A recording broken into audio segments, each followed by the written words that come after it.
Eu fiz uma das coisas mais idiotas que alguém pode fazer na bolsa. E o pior é que eu tinha plena convicção de que o que eu tava fazendo tava certo. E eu tinha certeza que eu tava vendo algo que ninguém tava vendo. Como resultado, eu perdi metade do meu dinheiro. E o pior é que isso não começou com um erro. Na verdade, ela parecia exatamente o tipo de coisa que faria alguém ganhar muito dinheiro na bolsa. Era aquele tipo de oportunidade que, se desse certo, você olharia pra trás e pensaria, era óbvio. E foi aí que eu comecei a fazer uma coisa que muita gente faz sem perceber. Eu não tava mais tentando entender se aquilo fazia sentido. Eu estava convicto. E quanto mais eu via, mais convicto eu ficava. Quanto mais eu via, mais cego eu tava ficando. E essa, entre aspas, oportunidade óbvia tinha nome e ticker, Raiz 4. Sim, a empresa que entrou em recuperação extrajudicial mês passado. Uma gigante, que a Shell era uma das sócias junto com a Cosan. E que naquele momento ainda não tinha virado essa lástima completa que é hoje. Felizmente eu consegui sair dessa antes da recuperação extrajudicial. Mas ainda assim eu posso dizer com certeza que esse é o principal erro que eu cometi investindo até hoje. E eu vou te mostrar exatamente o que me fez tomar essa decisão de entrar nessa empresa. Porque se você investe hoje, tem uma grande chance de você estar cometendo o mesmo erro, só que sem perceber.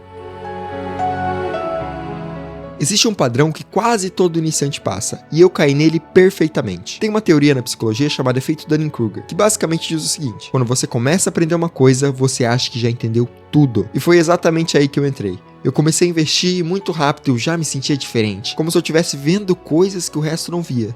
E isso é perigoso, porque foi nesse momento que eu comecei a justificar decisões ruins com ideias que pareciam inteligentes. Tipo a concentração. Eu comecei a ouvir que investidor de verdade não diversifica demais. Quem sabe o que está fazendo coloca dinheiro em poucas empresas. E eu comprei essa ideia. Não que eu ache que hoje você deva começar a investir já tem que ter um número X de ações. Inclusive eu falei no último vídeo que diversificar demais também é um erro. Mas o que eu fiz foi pura arrogância. E na minha cabeça eu fiz o que parecia lógico. Eu escolhi uma empresa gigante, cheia de narrativa, cheia de futuro, e a partir dali eu comecei a ignorar tudo que não se encaixava na história que eu criei na minha cabeça. IPO recente? Ignorei. Sinais de endividamento? Ignorei. Plano megalomaníaco? Ignorei. Porque na minha cabeça nada disso importava. E quando a ação caía eu não via risco. Eu via oportunidade e eu continuava comprando, fazendo o preço médio, convencido de que quando aquilo explodisse eu ia parecer um gênio. O problema é que o etanol de segunda geração, que eu acreditei fielmente, era uma promessa de futuro. Mas a dívida da empresa era uma realidade do presente. E mesmo assim eu continuava comprando. Eu continuava cego. E sabe o que é pior? Quando eu pegava para estudar a empresa, eu só achava que estava estudando. Mas na prática, eu estava consumindo coisas que reforçavam o que eu já acreditava. Vídeos no YouTube, análises soltas, opiniões de pessoas que eu nunca tinha visto. Tudo aquilo me dava a sensação de que eu estava fazendo certo. Aquilo amaciava meu ego e me fez ignorar o que realmente importava. E junto com isso, vem uma das ideias mais perigosas que existem no mercado. De que é só não vender e continuar comprando mais. Então eu fiz exatamente isso. Eu continuei comprando, ignorando os números, ignorando os sinais, ignorando completamente o principal, o fundamento da empresa. Então, o óbvio aconteceu. Prejuízo na DRE, a dívida aumentando, os juros subindo e o caixa começando a apertar. Felizmente, eu ainda consegui vender essa ação quando ela estava ali próxima dos R$2. Mas isso me custou metade do meu patrimônio na época. Só que, para minha felicidade, eu ainda estava nas asas da minha mãe. Então, eu perder esse dinheiro me custou sim, mas eu não dependia daquele dinheiro. Para mim, talvez tenha sido benéfico. Foi um aprendizado muito grande para eu não errar quando eu aportasse mais do que eu aportava na época. E aliado com o avanço na faculdade de Ciências Contábeis, minha análise foi sendo refinada cada vez mais. Mas e se isso acontecer com você? Quanto que isso te custaria? Quantos aluguéis? Quanto tempo de trabalho jogado no lixo? Quanto tempo de qualidade com a sua família você ia perder? Você continuaria investindo depois de ver todo o seu dinheiro derreter por conta de uma ação? Porque o erro que eu cometi não foi específico. Ele é comum e ele continua acontecendo todos os dias. E é exatamente isso que eu quero te mostrar agora. Porque se você não entender isso, você pode passar pelo mesmo caminho e pagar o mesmo preço ou até pior. De verdade, essa é a parte mais fundamental do vídeo. Porque o que eu vou te mostrar agora é o que separa quem investe de verdade de quem tá só apostando sem perceber.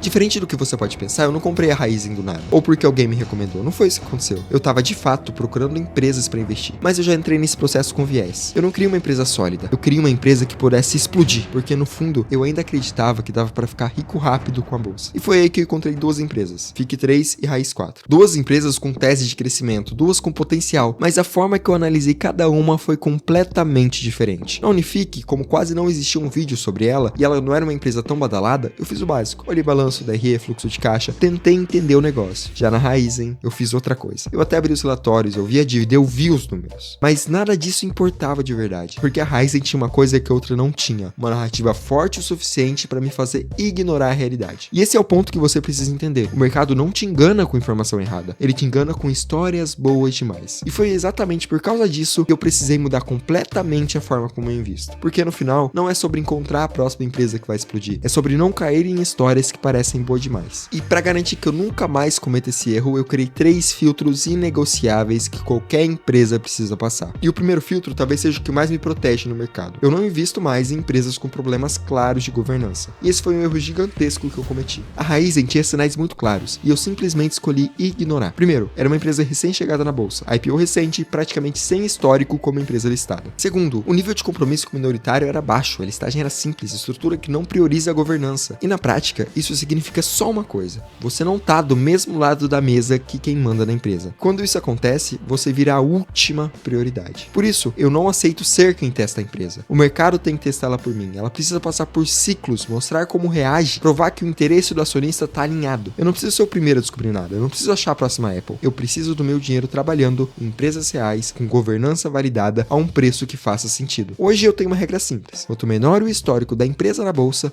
maior precisa ser meu nível de desconfiança. Porque tempo de mercado é o que separa a promessa da realidade. E particularmente, eu não invisto mais em empresas com menos de 5 anos em bolsa, e você também não deveria. Mas isso é só o começo, porque algumas empresas passam por esse filtro. E é aí que mora o perigo, porque à primeira vista elas parecem excelentes: lucro, crescimento, potencial, tudo parece certo, mas não é. Por isso, o segundo filtro é o meu teste da verdade. O dinheiro tá entrando ou tá saindo? Na Raiz 4, na DRE, em alguns momentos, até parecia que a empresa estava funcionando. Em 2023, ela chegou a apresentar lucro, mas quando você olhava o fluxo de caixa operacional, o dinheiro estava saindo. E empresa que não gera caixa não se sustenta. Se uma empresa precisa se endividar para manter a operação rodando enquanto promete um futuro brilhante, ela não tá crescendo, ela tá dependente. E aqui é importante eu fazer uma distinção, porque nem toda empresa com fluxo de caixa pressionado é ruim. Existem empresas que investem pesado, e por isso elas acabam por reduzir a geração de caixa no curto prazo. Mas isso é diferente de uma empresa que precisa de dinheiro externo só para continuar operando. Uma coisa é investir para crescer, outra coisa é se endividar para sobreviver. E é justamente essa dívida que a gente precisa olhar agora, porque ela foi o principal motivo da queda da Raizen. E aqui entra o meu terceiro filtro: o limite de sobrevivência da empresa, especialmente no Brasil. Empresas com dívida líquida sobre EBITDA acima de 2,5 vezes em um cenário de juros alto vira uma bomba relógio. E foi exatamente isso que eu ignorei. Eu ignorei que os juros iam começar a consumir lucro da empresa. Contudo, hoje para mim é bem mais simples. Se o endividamento é alto e a geração de caixa é incerta, eu nem continuo a análise, porque o custo da dívida não espera a narrativa dar certo. E se você reparar, os 3 erros que eu cometi não foram falta de informação, foi ignorar o que realmente importava. Agora, claro, existem nuances, existem setores mais alavancados, existem análises mais profundas, e isso aqui foi só a base. Então, se você quiser que eu faça um vídeo mostrando na prática como analisar uma empresa do zero, deixa o like e comenta aqui embaixo, porque isso aqui é o tipo de coisa que pode te poupar anos de erros. Só que esse erro da Raizen que eu cometi não é o único possível de se cometer. Na verdade, o mercado te vende outros tipos de narrativa. Então, assiste esse vídeo que está aparecendo agora na tela para você se brindar realmente de outras narrativas do mercado.